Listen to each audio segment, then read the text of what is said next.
It's time again for the Wild and Crazy Guys podcast, talking about this week's episode with Dave Chappelle and the Foo Fighters.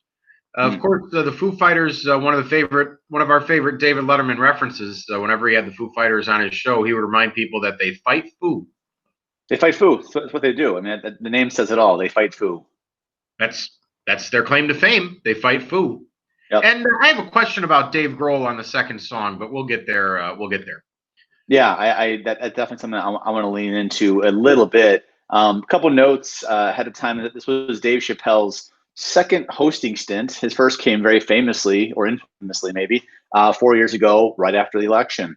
And Dave Chappelle also made an appearance during Eddie Murphy's hosting, about 11 months ago. Eddie Murphy brought out, and Chris Rock came out, Dave Chappelle, Keenan was part of that. So this is Dave Chappelle's second time there. Now the Foo Fighters, I'm probably missing something here, but I think got the Foo Fighters down for I think like 12 times haven't been on the show, or maybe Dave Grohl as an entity entirely has been on 12 times with Nirvana and Foo Fighters combined. But Dave Grohl and Foo Fighters, they are no green thumb when it comes to greenhorn, right? Greenhorn. When it comes to green thumb is someone who's good in the garden, right? Which he may be that too.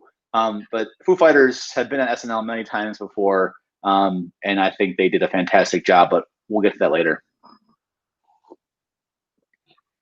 I could see Dave Grohl being a very good gardener.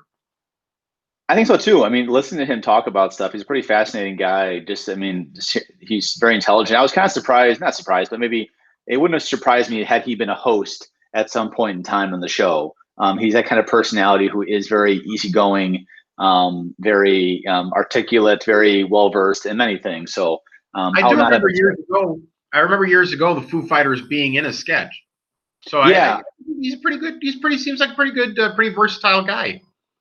I agree, and I think he was not from Chicago, but he references Chicago a lot as a something where he kind of started to get into music when he visited a sibling, maybe an older sister, here in Chicago. Now, with this episode, I think that we discussed early in the week, this was going to be probably one of the most anticipated episodes of all time.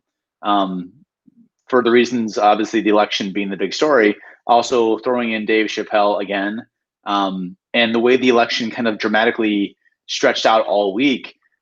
I thought that things were kind of at a fever pitch by the time, this got announced Saturday, morning, afternoon. I thought this was going to be an episode that was going to have epic, attention drawn towards. Definitely. Yeah. I think between the election and Dave Chappelle, I thought all eyes would be on Saturday Night Live. I do wonder if the fine folks of South Bend hurt viewership a little bit by running late, but don't know. Yeah, I mean, that's something that I think when we talk about the show a little bit of the announcement came, I think about 10 o'clock or so on 11 o'clock New York time in the morning, and we saw the festivals and people out into the streets were celebrating and enjoying the news somewhere at least. And I do wonder, did that trickle into the studio? Or did maybe some of them feel the need to go out there and celebrate? Did they maybe lose their focus in that moment? What was their elements? Maybe were some of them maybe celebrating a bit early that day? And with the football game going late, did that lead to perhaps more celebrating that dragged things out and making some cast members not at their sharpest? I don't know, just a theory I have. Well, I would offer to you that Dave Chappelle was not on his A game, and I don't know that it was chemically induced, but he was definitely not on his A game. I don't know if he was distracted or what, but he was not playing to the best of his ability. I do want to definitely talk about that at the monologue piece and the show at large, but the monologue to me is one I think that we can actually look at and dissect a little bit as to what that was. So the episode came off, no surprise, with the cold open, the speech of Joe Biden and Kamala Harris giving their acceptance speeches. Now, I don't know if you caught this. Someone commented on how great the SNL costume department is. Kamala Harris gave that speech at 8:30 Eastern time, I believe. And they had Maya Rudolph's costume was down to the T. Now it's by 11. It was 12:15. The show aired on the East Coast. Yeah, they had about 3 hours maybe to do that. That was impressive. I mean, with Joe Biden, you slap on a suit and a tie and give him a lapel pin, you're there. But with a woman, you do have a little more likelihood of having some, just different aspects to it. So kudos to them for getting that down. I tend to never notice wardrobe at all. The second she walked on stage, I said, "Oh my God, how did they do that so fast?" It was really impressive. And so they must have had some insider information or something. I don't know. Well, I mean, it's I guess a white suit is probably not that rare of a thing to have in their wardrobe cask there, but still to have it be that good and also fitting, and who knows what all went into that. So this was perhaps a boilerplate, predictable cold opening, which is fine, I guess. Maya Rudolph broke character, or broke the fourth wall more so, just kind of pausing at times, and pointing to some of the aspects of Kamala Harris, being the first woman of color to hold that post, and Maya Rudolph at times was definitely cheering for that as Maya Rudolph, which I don't know how people feel about that, but I always think that's moments. I like it when they break the fourth wall in that way. I agree. I think there's always a nice little piece of reality to that. The other thing that we had talked about earlier in the week is we knew that there would be some type of piano moment with Donald Trump to kind of parallel Hillary Clinton 4 years ago. What I did not know was that he was going to be singing Macho Man by the Village People. And what an outstanding reference, and how fantastic was that? That was really good.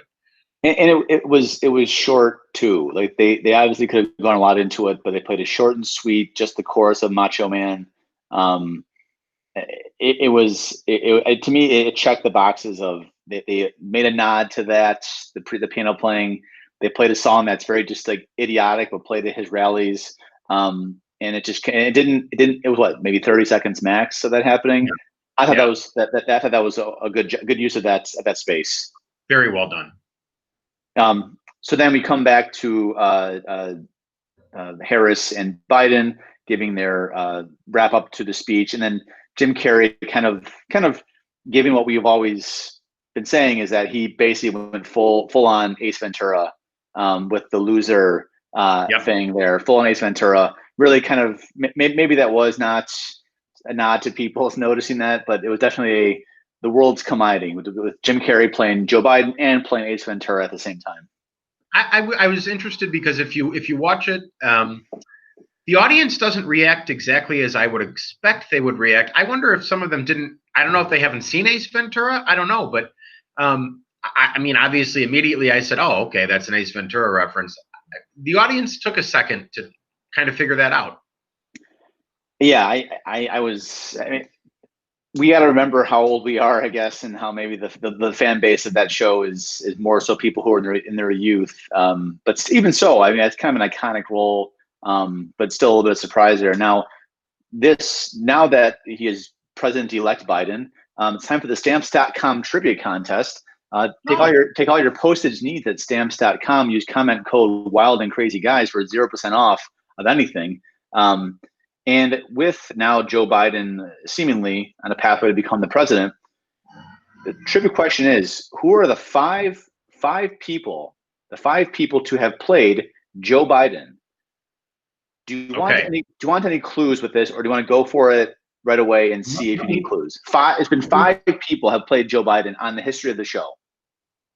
All right. Well, we've got Jason Sudeikis, we've got Jim Carrey. Yep.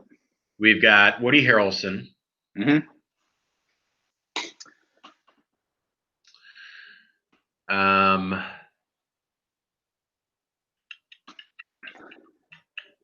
Let me know if and when you want a clue. I'd appreciate a clue. So one of them was this in the calendar year 2020, and it was played by the host. Calendar year 2020 and was played by the host. Wow. So that has been last season, but in the year 2020. He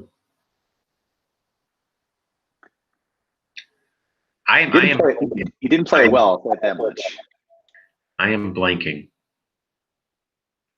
Let's pivot then to the other one. The other one played him when he was a senator during the Clarence Thomas hearings. So that'd been wow. 1991. Could be Dana Carvey. To me, when I see young Joe Biden, I think of Dana Carvey, but it was not, in fact, Dana Carvey. Al Franken. No.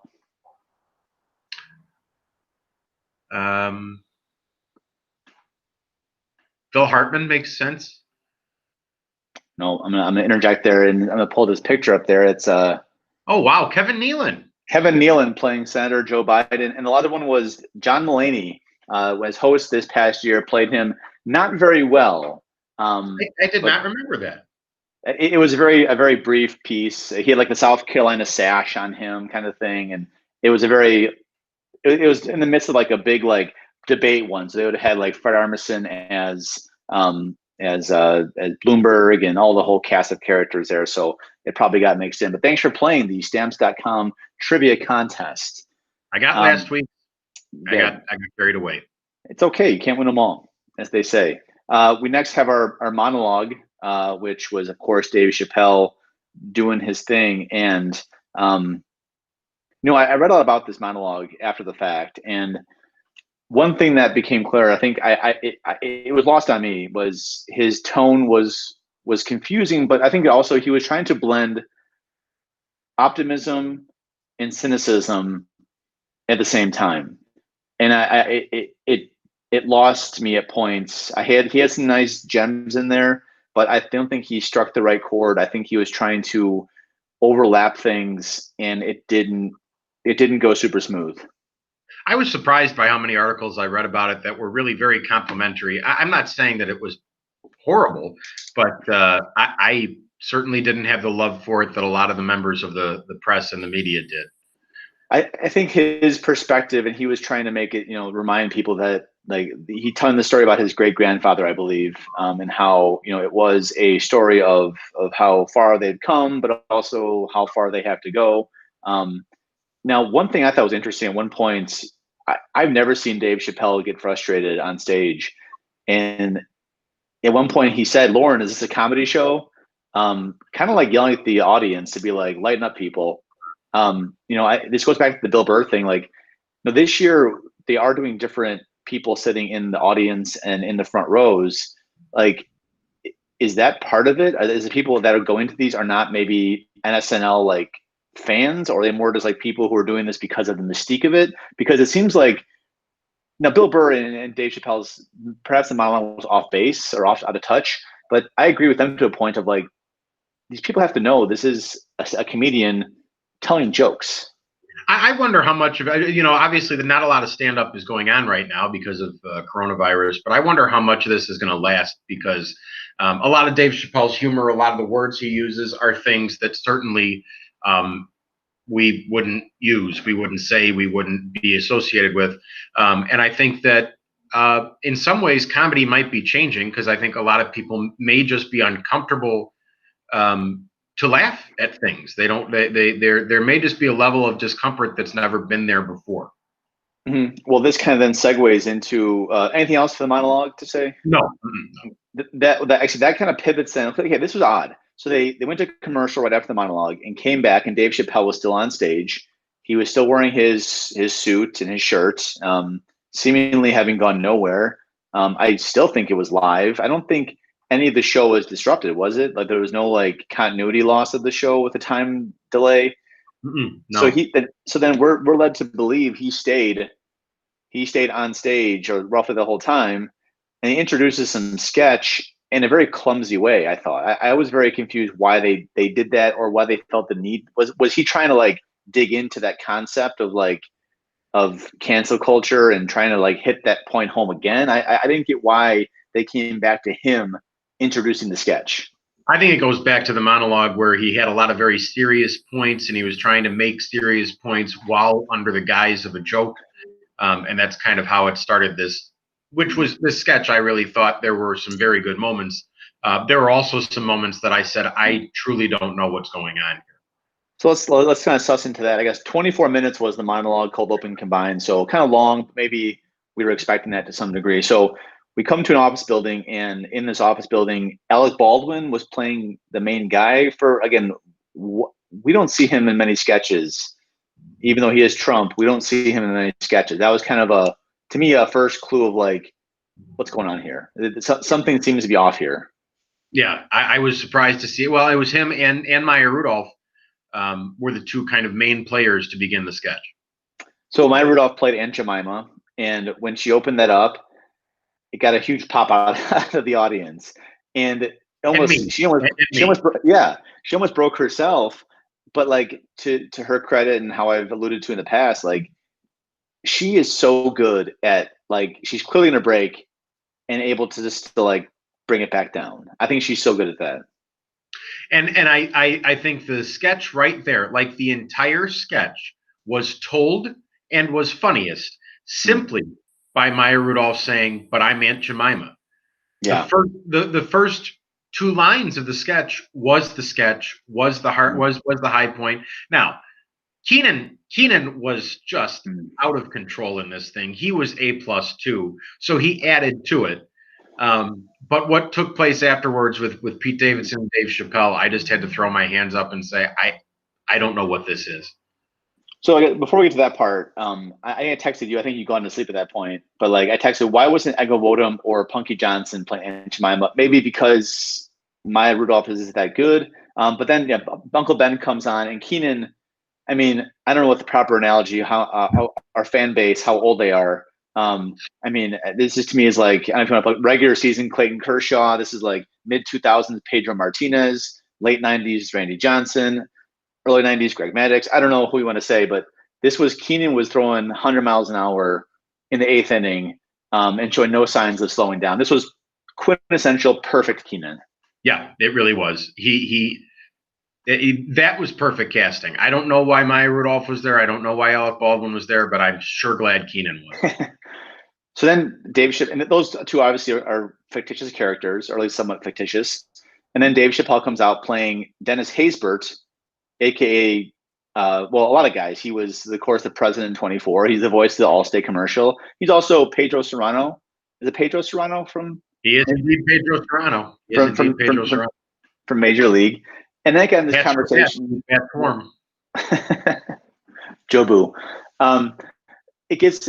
I think the narrative here was supposed to be, you can't fire Dennis Haysbert as a voice because that's a human being talking like a human being. His deep voice is nothing about a caricature of his being black. It's just a thing of, that's his voice. It's how he talks. And so kind of trying to make light of the fact that why are we firing people? Why are we canceling people for just being themselves? Right. And then I don't know what happened. Okay, so maybe you can explain it. I don't know. I'm gonna try, and we might have to cut this. We might have to cut this for censors. But what I gathered was they tried to bring up Pete Davidson's Count Chocula, and they had to play Pete Davidson because I don't know. Maybe they didn't want to have it be Chris Redd for some reason, but they wanted to make it seem like, you know, Pete or Count Chocula is not a human being. He's made of chocolate. And just because that's a caricature of a black person because he made of chocolate, it was a far stretch of what they're trying to do with it. And then Dave Chappelle just completely knocked the fourth wall down by talking about Pete Davidson's lips, forcing Pete Davidson to spit out his cartoon teeth. And then that was confusing. I cannot try to explain what happened there. I think Dave, again, was he intoxicated? I don't know, but he was in a weird place when he started doing that. Yeah, his performance was questionable. I don't know what that was all about. And then even then after that, it just kind of like fell apart when them trying to say who okay, we'll fire the Allstate guy, or we're all fired about the Allstate guy. Like, they couldn't wrap it up because it was just confusing. And even the Hulu broadcast, I don't know if they showed the Hulu broadcast, but they showed it in the live broadcast of afterwards. They kind of were like leaving the set, and it looked a bit like everyone was kind of disjointed and off put by what had just happened. Yeah, that made it to the Hulu broadcast. Okay. It was kind of an abrupt, confused ending. Yeah. So I don't really know what else to say about it except great job by Maya Rudolph and Kenan Thompson. Otherwise, I had a thesis, but the body paragraphs were just terrible of explaining what was going on. Yeah. Very strong thesis, though. Very strong thesis. We then come to the sketch that I to me I think was sitting in someone's back room for a couple years now, and they put forth the Mario Brothers sketch, which celebrated the anniversary of Mario Brothers as an iconic video game franchise, but then quickly pivoted to Mikey Day and Kyle Mooney reliving childhood memories of Kyle Mooney getting quote unquote his nuts crushed. Yeah, it was okay. It was fine, but it probably could have been about 2 minutes shorter than it was. In my show notes, I put long with like 4 O's and then dash. We get it. He crushed his nuts. Yep. Yeah, exactly. Keenan was good and like being the guy who had to follow them every time. Some Melissa Villaseñor action was I like when she's in there. I think she's a great actress in those sketches. The visual of him peeing, planking over a toilet, that was fine. That got a chuckle out of me. But it didn't. Otherwise, didn't do a whole lot. It would have been all right as a digital short, 2 minutes shorter, I think. And it also in my notes, no Dave, as in no Dave Chappelle, as in the host. The host was not in this bit. Very scarce this episode. I don't know what theories. I've not really gone into Reddit yet to check out these theories, but that was very odd. We then had Take Me Back, a digital short that it had ups and downs, but it didn't land for much for me. It was just kind of, it digressed. It got weird. I didn't really care for it. I liked it towards the beginning, then it really did. Yeah, it went downhill. I wasn't against it. I didn't hate it. I kind of liked the premise. But again, it was like, here's the joke. Let's just beat it into the ground. I get the joke. I got it. There's a lot of stuff he did that she didn't know about, and she's finding out about. I got it. Okay, thanks. Yeah, I did not really. It just seemed like a very cliche idea that someone has had for a while, and maybe this makes us hypocrites, but like, I get it. You don't want to do so much election stuff, but maybe this is the week you do all the election stuff. This is the week you do all that stuff. Maybe you save this canned idea for like the middle of March when nothing else is really going on. I don't know. That's exactly it. It was a lot of canned ideas this episode because I think my theory on that would be not knowing how the election's going to end up. You want to have whatever sketches you're going to do. You want to have them perfected, and the easiest way to do that is have them not necessarily be dependent upon the outcome of the election. Yeah. Next up was the Foo Fighters playing their new single "Shame Shame." I thought it was fine. Nothing really stand out about it. Just a good, solid performance. I did read a piece on like why, this is a theorizing, but like why they perhaps have gone to these older rock bands the last couple of weeks. And someone said how rock bands can kind of just plug in and do their thing. There's not a lot of theatrics needed for them. So you don't need to have, because as of Sunday morning last week, there was no musical guest announced. So you had to believe they booked the Foo Fighters sometime Sunday or Monday or Tuesday. That doesn't give you much time to prepare stuff, but whereas the Foo Fighters are professionals, they can plug in their instruments and just put on a great performance without any drama. So to that point, and just I'll hold off but that goes nicely to the second song. So remind me of that. Okay. Weekend Update was next. I thought it was good. I think Michael Che was celebrating all day. Michael Che was having a great time. Michael Che was on cloud nine. I don't think that drink he was in his hand was fake, nor do I think it was his first drink of the day. In fact, I'm pretty confident it wasn't. He's enjoying life. No, allegedly. I'll say allegedly, because our lawyers told me I should say allegedly before saying that about Michael Che. Allegedly, I think he was having wasn't his first drink of the day. Okay. I can see that. A couple of his jokes, with one joke about like Trump would have to leave the White House kicking and screaming, and Michael Che said, "Okay," like that was the joke. There was no punchline. He was okay with that. And then the joke about the Shawshank Redemption, how like for that one day he felt free and happy, but he's still in prison. Kind of a callback to Chappelle's monologue of like, yeah, this is great, but being black in America is still not going to be. It's still going to be tough. And then him taking off the clip-on tie. That was to me the piece of evidence that I think he was having a good day. Yeah, something was up with that clip-on tie. I wondered myself. Yeah, I thought they were. I thought for only having a few hours to prepare some of those jokes, I thought Colin and Michael were just outstanding. totally. And I think they're great chemistry together. Now Rudy Giuliani came out for a bit, and this was a better usage of him than a couple weeks ago. Now, I really wish the press conference at the Four Seasons Landscaping Company was on a Friday, giving them a chance to do more with that, because I saw the headline early in the day and I kind of brushed it aside. Okay, it's kind of a funny story. Then I saw the video and the pictures, and I'm just thinking, good God, this is like better than anything SNL could write. Yeah, if this had been any other week, they could have had a field day with that. Just because everything about it is a perfectly written SNL sketch. Yeah, it was so easy, but then they didn't have time for it. That was at like what 11 o'clock or so on that day to build the sets, to plan something out. It wasn't going to happen, which is a shame. But they reference it with Kate McKinnon playing Rudy. And I don't think we're out of the woods. I think at some point this season we still see the Four Seasons Landscaping set. Absolutely. Now the thing that we'll talk about maybe at the bottom of the show is like, when are they coming back? Where will things be by then? But we'll theorize on that in just a minute. So update was good. I in the back of my mind, this is a tall order, but I was kind of hoping they would have done a YMCA, another YMCA version maybe with different lyrics, but probably too much, definitely too much to ask. But in the back of my mind, I was kind of hoping against hope. Bring back YMCA. Let's make the lyrics about he's leaving office, because we both love that. Oh yeah. Well, we got Macho Man, so that was close enough. Yeah.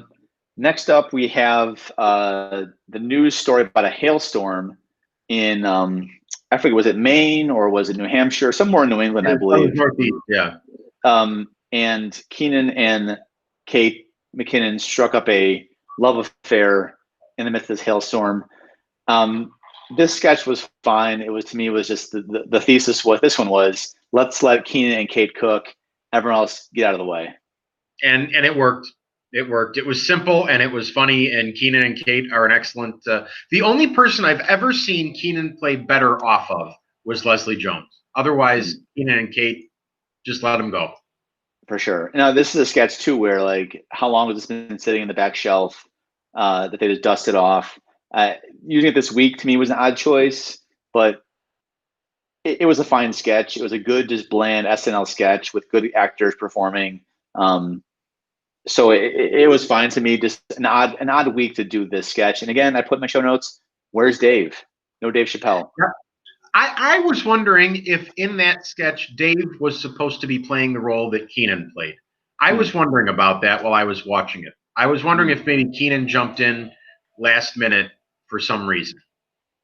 I have no clue, because it just seems odd that he was so absent from this episode and all these sketches. It was even the digital short, no Dave. I don't know. Was he supposed to be the Beck Bennett piece in this sketch, in the digital short, like with the I don't know. So speaking of Dave Chappelle, our last sketch is DC in the Morning, where basically, long story short, Don Jr. plays the part of Al Collins, and Donald Trump is playing O.J. Simpson in the Bronco chase.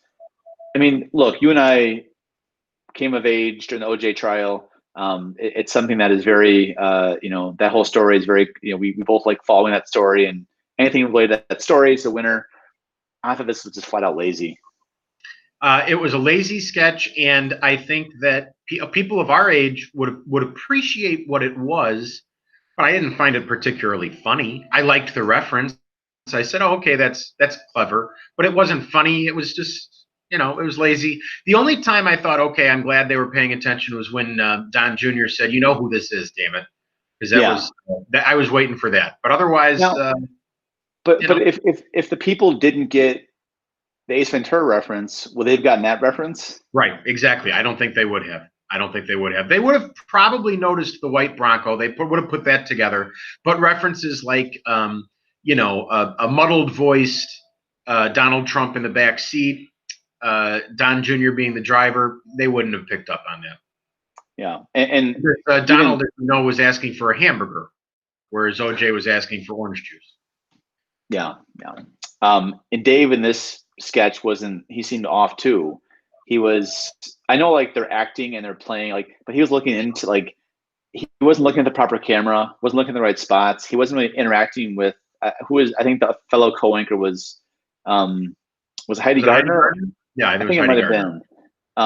He wasn't really playing off her. He seemed checked out of this one too, which she's only in 2 sketches all night. Yeah, something was up. He didn't put on his best show. He didn't put on his best show. No, it was disappointing to say the least. From what I was expecting out of him, especially in light of 4 years ago when it was just phenomenally written sketches. I thought it was substantially better.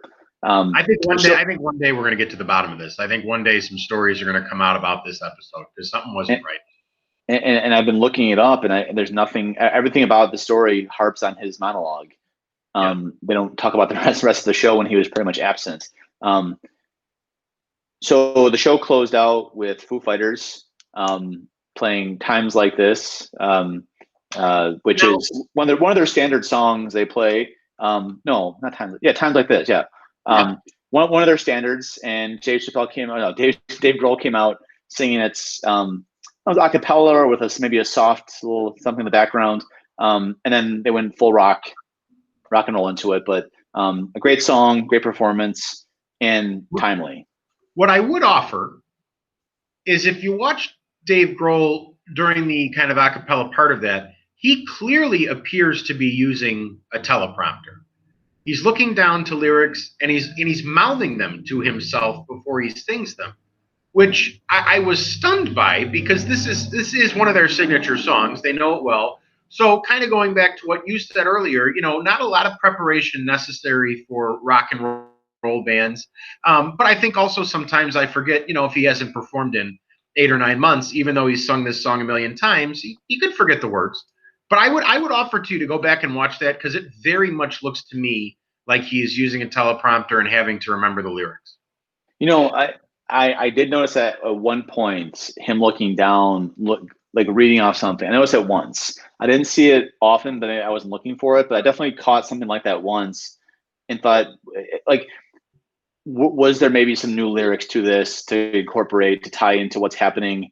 And I don't know. I have to watch it again. But I didn't have that thought process of like, was he trying to spin in? Like, there have been times like that. You've had songs like in which an artist will modify some lyrics to maybe not be drastically different, but just to be like a little more apropos for a certain setting or a certain time or place. But I'm glad you saw that too, and I'll look more into that because I noticed it a little bit, but not enough to be like, something's off here. But definitely noticed it. He was also chewing gum, which is interesting because you don't see a lot of gum. Yeah, he's very unorthodox in a lot of things that he does, but they brought it pretty hard when they went to full on rock there. I enjoyed it very much. I enjoyed it very much. And it was a good observation. I was surprised to see him. Yeah, I agree. So that was it then. We then cut to the closing credits, and we had really nothing new happened. Kind of the same old there with the same stuff. Same people missing. Nothing else really of note in this episode. But of course, we got no teaser for next week's show. So finally now, a break after 6 weeks. Probably till after Thanksgiving is probably a safe bet. The question is, will they come back on December, what'll be the 2nd or the 9th? I think will be kind of or maybe my days are mixed up there. I think I'm checking the dates now. It would be December the 5th. So I think you're going to get the 5th, the 12th, the 19th. That would be probably the logical situation. Maybe they do 12 and 19 if they give them more time, but definitely through Thanksgiving, we're probably going to have a break, and probably a good thing. I think this episode was just odd. It felt weird. Maybe the fact that the results came that day. Maybe because of the fact that the football game made the show start 45 minutes later. But I was kind of disappointed. I'm gonna go ahead right now and say I'm gonna give it a D+. I just didn't. That's amazing, because I too was going to give it a D plus, and I thought I was way underrating it. That's awesome to hear. And part of it too could be like what I was expecting, and that's not fair, I guess. But to me, there was good moments. There were very good moments, but all in all, as a cohesive show, it wasn't great. And like maybe we are hypocrites because we've been saying come on with the politics stuff, but to me, this was the time you do all the politics stuff. I don't know. Yeah, it's to go back to a baseball analogy you used earlier. Sometimes pitchers can overuse their fastball, but there are times when you need to use a fastball, and if you throw a curveball, it doesn't work out well. And I kind of think that's what happened this week. Yeah. Now, going forward, we're another few weeks off, and we'll probably have some good content for our Patreon subscribers, but also our regular subscribers. I think we'll have some shows that we'll talk about some things. If you subscribe on Patreon, you're going to get it earlier, but everyone will get the content eventually. Yeah. So we'll have something next week. But now, as we kind of take this break, so that should be at least 3 to 4 weeks off. Anything you see?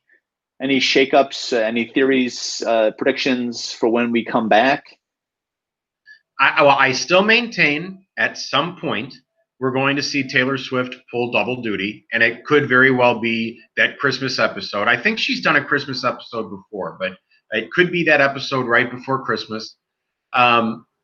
I think that we're not done with Alec Baldwin. Alec Baldwin will stick around. Donald Trump will stick around until the inauguration. I think he's still going. Okay, so go ahead. That's my question: is where do we see the principles going forward here? I mean, I think that like Donald Trump, Baldwin is Trump. We probably get a couple more out of him. Alec Baldwin's a New York guy. It's not like he's like hard to get, but we're obviously going to see him kind of fade away, at least be utilized a lot less. Do you think Jim Carrey will stay as Joe Biden, or do they go to the cast and find someone to be stable? Because I don't know Jim Carrey's life, what he's doing, but like, I don't know if he's going to be as. But then again, maybe Joe Biden will be boring, and we won't need to have Jim Carrey be there much at all. Frankly, I think because Alec Baldwin became such a kind of a special attraction kind of thing for the last 4 years as Donald Trump. If it's not Jim Carrey, I think it will be Jim Carrey. But if it's not Jim Carrey, it will not be a cast member. It'll be somebody else coming in to do it. I think the Alec Baldwin experiment went so well. Yeah, I don't like that precedence. I just don't. I think Trump was a special case. But why isn't Alex Moffat or Mikey Day? I mean, is the costume stuff is too much for the turnaround of the cast? I don't know. I think it's not dangerous, but it's an odd choice to keep doing this and leaning in so far to this. Well, it was really works. When we were growing up, it was an honor for a cast member to be playing the president. It just was. It was always something that people would kind of ask about. Who's going to play Clinton? Who's going to play Reagan? Who's going to, whatever.